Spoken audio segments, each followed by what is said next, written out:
Qualification match 23, and everybody's sweeping their way through the neutral zone, now back into their alliance zones. Bare Metal 2046 loads up one. They've got 7 more seconds. They're going to come back loaded again. Here's 1983, 49-11 for the Blue Alliance.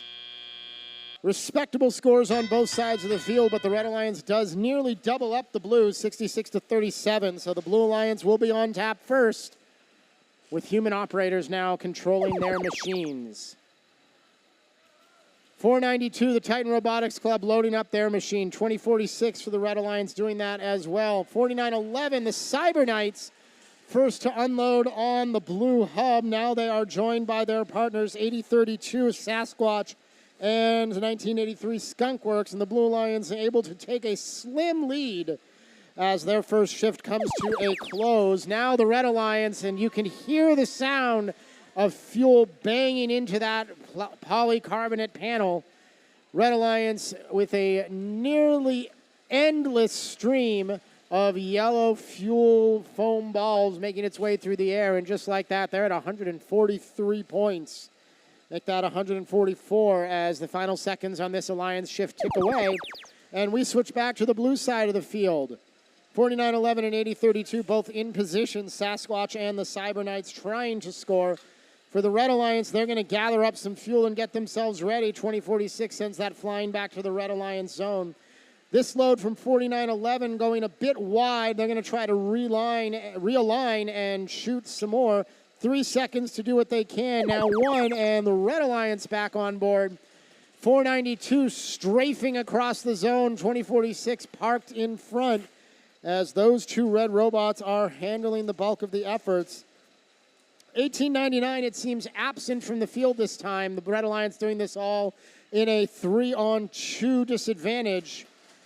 But the Titans and the Bears are just that good, ranked at 1 and 4 in our rankings so far. 30 seconds to play. The Red Alliance at 250 to the Blue Alliance's 78. Will they be able to get that supercharged ranking point? They need another 89 fuel in the next 15 seconds. Not out of the question, but going to be an effort. Blue Alliance just trying to get to that 100 threshold for the energized ranking point. They need 11 fuel in the remaining 4 seconds. Here comes the last onslaught from Blue. And not quite there by the time the buzzer sounded, but we'll see if those last few were able to put them over the edge. Final scores coming your way in just a tick.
Confirmation on scores for qualification match 23. A Red Alliance victory this time around. 281 to 106, and the Red Alliance will take 4 ranking points. Team 2046 issued a yellow card in that match for an egregious violation of Rule G411, damage to the field. Once again, a yellow card to 2046 for egregious damage to the field as part of match 23. But the Red Alliance does take the win and 4 ranking points to the Blue Alliance.